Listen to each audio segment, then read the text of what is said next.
पाए कान कमान में मियाँ मार में मुँह में आई तूं मता तुझो ही तोखे लगे।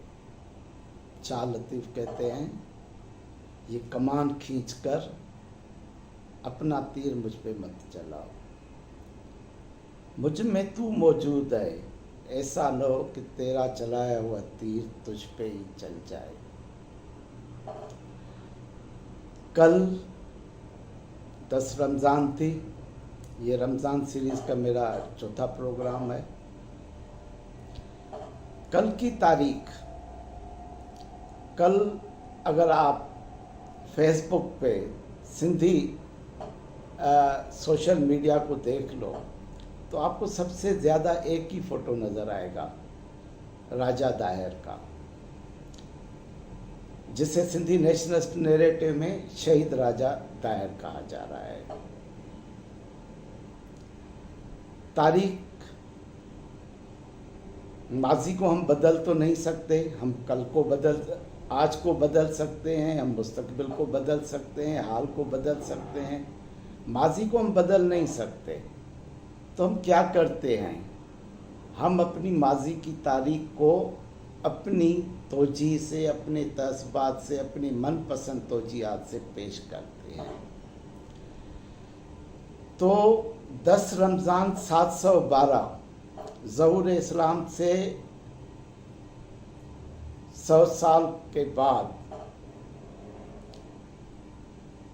तारीख़ सिंध व हिंद तब्दील हो जाती है। सिंध का राजा दाहिर GM सैद के अल्फाज में सिंध की हिफाजत करते मारा जाता है। और दूसरे नुक्ते निगाह से जो चचनामा की तारीख है, एक फातिन की तारीख होती है, एक मफ्तूहों की तारीख होती है, एक हाकिमों की तारीख होती है, एक महकूमों की तारीख होती है, एक आकाओं की तारीख होती है, एक गुलामों की तारीख होती है। लेकिन जब तारीख पे मज़हब का मुक़द्दस ग़िलाफ़ चढ़ जाता है तो फिर बात करना बहुत ही ख़तरनाक हो जाता है, ये मामला बहुत ही हसास हो जाता है। तब कहा गया, हमें जो तारीख मिली चचनामा फतुहात सिंध, तो जाहिर है तो उसमें ये बताया गया कि ये कुफ्र और इस्लाम की जंग थी। हमें निसाबी किताबों में पढ़ाया गया, राजा दाहिर काफर था और मोहम्मद बिन कासिम हीरो था, और सिंध को फतह करके उसने सिंध को बाबुल इस्लाम बना दिया, और वहाँ से सिंध से की हदूद से निकल के ये इस्लाम पूरे हिंदुस्तान में फैला। जब हम तारीख के किताबों का मुतालिया करते हैं तो हमें तो पता चलता है कि हुजूर सल्लम की हयाती में ही सबसे पहले जो इस्लाम का ज़हूर हिंदुस्तान में हुआ था, तारुफ हुआ था, तो वो केरला के राजा अरब ट्रेडर्स से मुतासिर होकर खुद हुजूर सल्लम से मिलने भी गए थे, और हिंदुस्तान में पहली मस्जिद केरला में बनी थी। तो उस हिसाब से देखते हैं तो बाबुल इस्लाम सिंध तो नहीं, केरला है। लेकिन पूरे आलम में इस्लाम, पूरे इस्लाम की तारीख जो मुसलमाना ने हिंद ने बयान की और अरब फातिम के तारीख दानों ने बयान की कि भाई इस्लाम फैला है मोहम्मद बिन कासिम की फतवात से।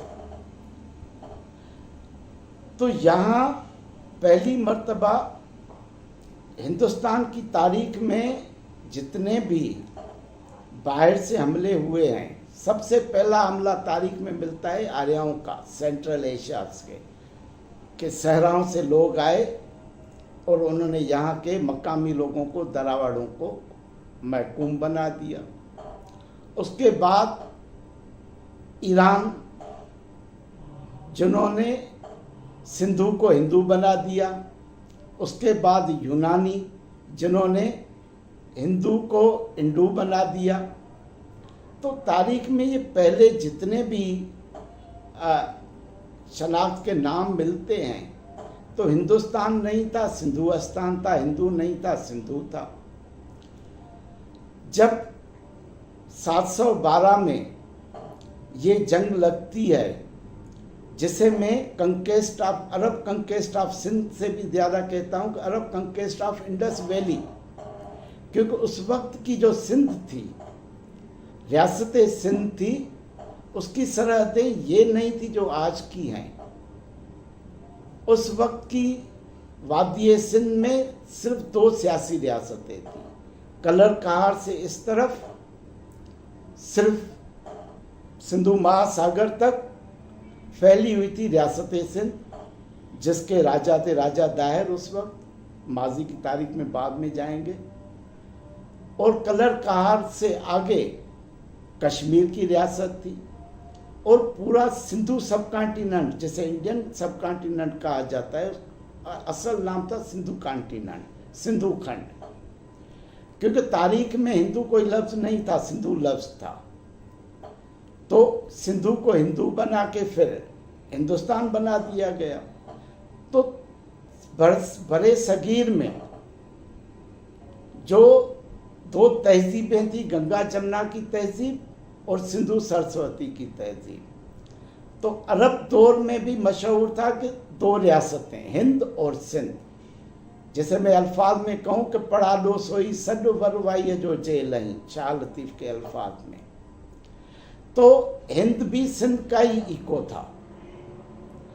खैर 2 रियासतें थी और वादी सिंध जिसको फतह किया था अरब अफवाज में ने मोहम्मद बिन कासिम की सरबराही में, उस सिंध के भी 2 कैपिटल थे, एक अरोड़ और मुल्तान। आज मुल्तान पंजाब में है, मुल्तान उस वक्त सिंध की गादी का मकाम था। और फिर जब राजा दाहिर को शिकस्त होती है, सिंधी अफवाज की शिकस्त होती है, तो वो जलावतन नहीं होते हैं, वो मदद मांगते हैं राजा कश्मीर से। और फिर कलर कहार में जो चकवाल का डिस्ट्रिक्ट है, वो उस वक्त कश्मीर रियासत का हिस्सा था, और कलर कहार में सिंध की पहली जलावतन हुकूमत कायम होती है। लेकिन और 300 साल बाद 8वीं सदी में इस्लाम सिंध में आता है। पहले भी आया था, मोहम्मद बिन अलाफी राजा दाहिर के ज़माने में उन्होंने ही पनाह ली थी। लेकिन उन्होंने जो नक्शा पेश किया था वो ये था कि मेरे ऊपर जुल्म हो रहा है और मेरे साथियों के ऊपर, और मुझे पनाह दो। राजा दाहिर ने उसे पनाह दी थी।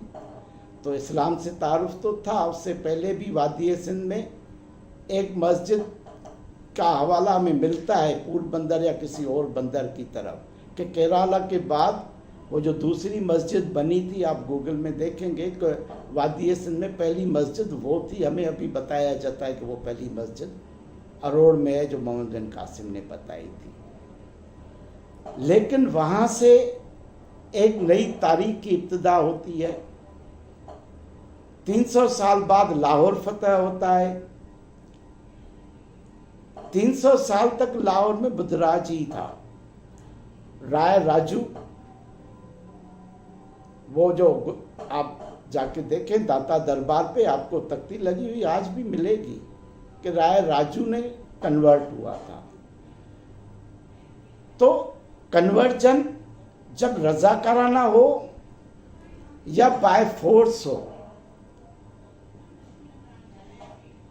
कन्वर्जन ने एक अलमे को जन्म दिया है जो सारे मुसलमानों ने हिंद का अलमिया है।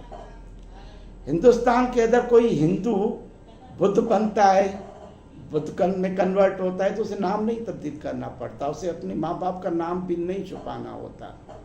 सिख बनता है तो वही बात रहती है। जैन बनता है, जैन में कन्वर्ट होता है। लेकिन जब वो इस्लाम कबूल करता है, हिंद का हिंदू, हिंदवासी या सिंधवासी, हिंदू धर्म जो सिंधु धर्म जो भी आप कहें, अलग नाम है, तो जब वो कन्वर्ट होता है तो वो अपना नाम भी तब्दील करता है, अपनी कुनियत भी तब्दील करता है, और आगे चलकर अपना छुजरा भी अपनी धरती से तोड़कर नाता वो अरब दुनिया से जोड़ लेता है। आज की मिसाल है, अगर मैं आज जगदीश आहूजा कबूल इस्लाम कर लूं तो मैं सलमान अहमद शेख बन जाऊंगा या इमरान जरदारी बन जाऊंगा या नवाज मेमन बन जाऊंगा, नवाज शरीफ मेमन बन जाऊंगा या आसिम मुनीर मेमन बन जाऊंगा। वो मेरी मर्जी है, मैं शेख बनता हूं क्या बनता हूं। तो मेरा रिश्ता अपनी तहजीब से, अपने खानदान से, अपनी धरती से, अपने कल्चर से टूट जाता है। तो उसके बाद जो मेरी शख्सियत बनती है वो मैं फिर दोहरी शख्सियत का मालिक बन जाता हूँ। जब कोई मुझसे मेरा माँ बाप का नाम पूछता है तो मैं कोशिश करता हूँ कोई मेरे से नहीं पूछे, क्योंकि फिर मुझे बताना पड़ेगा कि मैं अभी अभी कन्वर्ट हुआ। तो मैं पहले अपने खानदान की हकीकत छुपाता हूँ, फिर अपने माँ बाप की हकीकत छुपाता हूँ, फिर मैं अपनी तहजीब की हकीकत छुपाता हूँ। जब मैं नया मुसलमान बनता हूँ तो मुझे अपने को सच्चा और पक्का मुसलमान साबित करना होता है।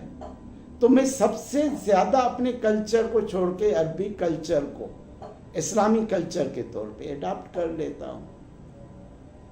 मैं हूँ तो इसी धरती का बेटा, लेकिन मैंने शनाख्त तब्दील कर ली, मैंने तहजीब तब्दील कर ली, मैंने सकाफत तब्दील कर ली। अपनी माँ बोली पे मैंने अरबी को ज़्यादा तरजीह दे दी।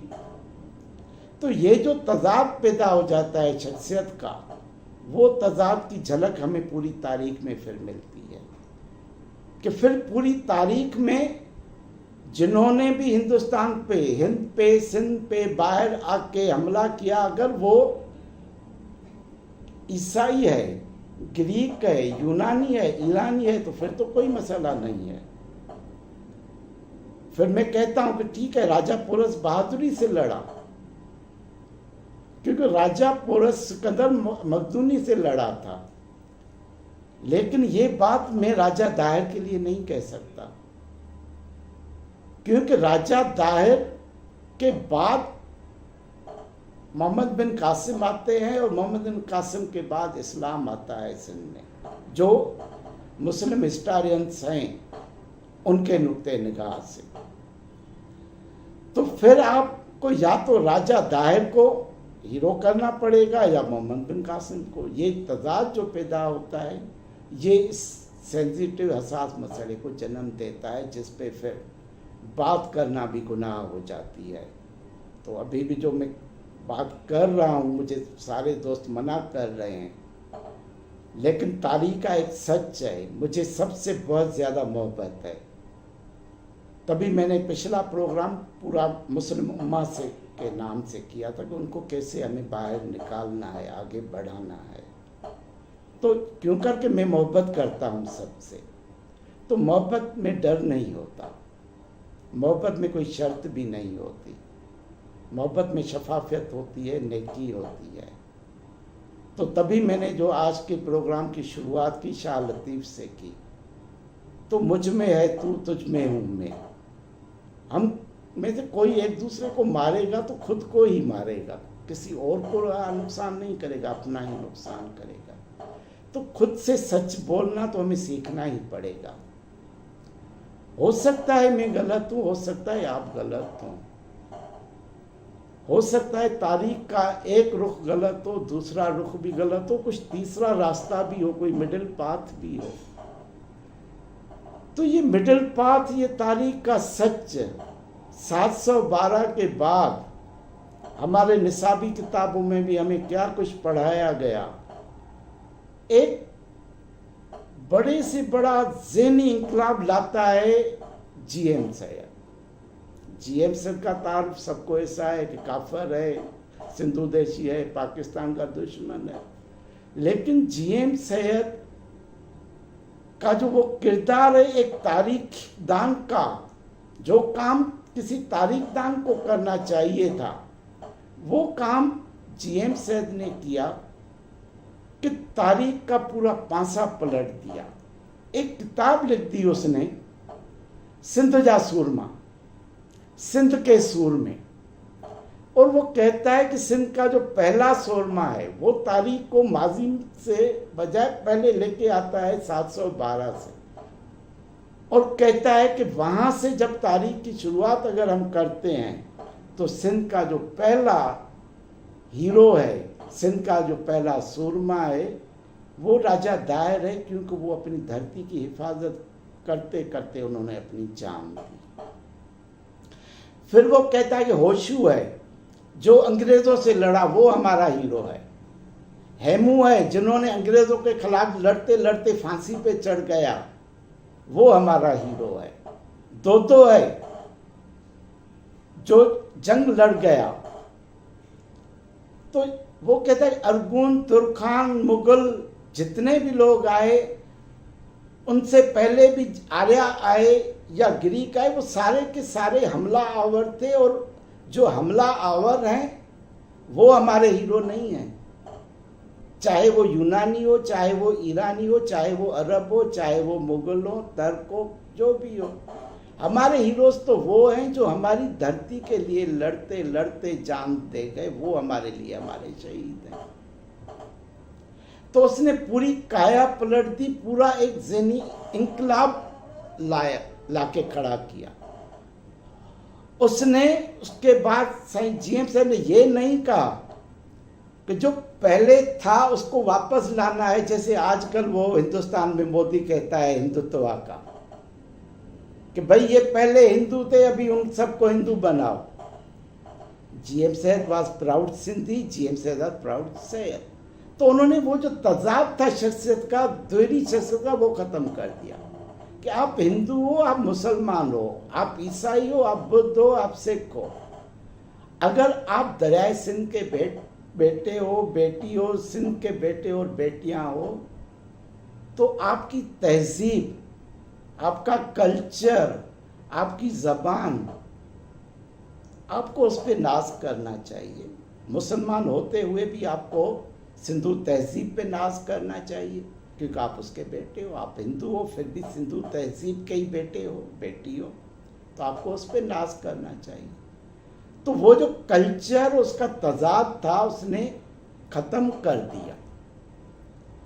हमने कभी उस पर बात नहीं की। अभी सिंधी मुसलमान उस दोहरी तजाद का शिकार नहीं है। ये कमाल किसका है? साईं जीएम साहब का, जिसने उनका जो टूटा हुआ नाता था धरती से, अपनी तहजीब से, अपने कल्चर से जोड़ लिया। और क्या हुआ था? हिंदू देखने लगे थे कि सिंधु से ज्यादा गंगा और जमुना मुकद्दस है, काशी और हरिद्वार मुकद्दस है। जीएम सरकार नहीं, सिंधी जो भी है, जिसको सिंध धरती ने जन्म दिया है, वादी सिंध ने जन्म दिया है, उसको अपना नाता, अपनी तहजीब से जोड़ना है। उस वक्त तो जीएम सर को गद्दार कहा गया, काफर कहा गया, लेकिन आज का जो बड़े से बड़ा मुस्तनिद तारीखदान है डॉक्टर मुबारक अली, आज वो भी मान रहा है कि जीएम सर ने जो दिया वो तारीख को सही रुख सिमत में लेके आए। आज रजा रब्बानी भी कहता है कि हमारा डीएनए अरबी नहीं है, हमारा डीएनए इंडस वैली का है। आज सोशल मीडिया पे देख लें, फैसल वड़ाइच भी कहता है कि हमारी जो हकीकी शनाख्त है वो इंडस वैली सिविलाइजेशन से है।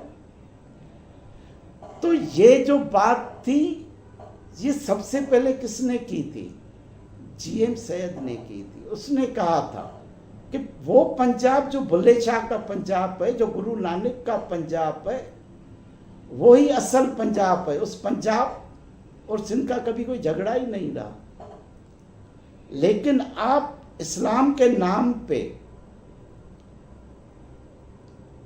हमें गुलाम बनाएंगे, हम पे कुफ्र के फतवे लगाएंगे, तो हम तो आज़ादी की बात करेंगे, क्योंकि हर गुलाम का हक है फिर आज़ादी की जंग लड़ना, आज़ादी की बात करना। तो अगर आप आज़ादी की जंग को गद्दारी करार देते हो, तो ये आपका नुक्ता नज़र है। हम तो सिंध धरती के लिए, वादिये सिंध के लिए बहुत कम लोगों को पता होगा ये कि जीएम सेहत जब All India Muslim League Sindh chapter के प्रेसिडेंट थे और कराची में इस तक कॉन्फ्रेंस हुई थी जिसमें जिन्ना साहब ने भी शिरकत की, तो उसमें खुतबे में उसने कहा किया था, उसके इब्तदाई मकालमात थे कि मैं यहाँ आज सिंधु देश की धरती पे, हाँ सिंधु देश की धरती पे आप सब मुतबरीन को वेलकम कहता हूँ। तो उसकी नज़र में वो पूरी जो वादिये सिंध थी जिस पे ही ज़्यादातर पाकिस्तान बनने जा रहा था, वेस्ट पाकिस्तान स्पेशली, तो उसके नज़र में पूरी वादिये सिंध सिंधु देश थी। तो ये सबत सिंधु के अल्फाज भी हमें मिलते हैं, सिंधु राज के अल्फाज भी मिलते हैं। तो हमारा जो कदीम तहजीब थी वो सिंधु तहजीब है जिस पे आज पूरी दुनिया फख्र करती है सवाए हमारे अपने आप के। हमने अपना रिश्ता तोड़ दिया है, ये बात आपको देखनी है, समझनी है। हमें अपनी तारीख से, अपनी तहजीब से, अपनी धरती से, अपनी कल्चर से कैसे नाता बहाल करना है, ये सवाल है जो मैं आज आपके सामने छोड़ के जा रहा हूँ। जी।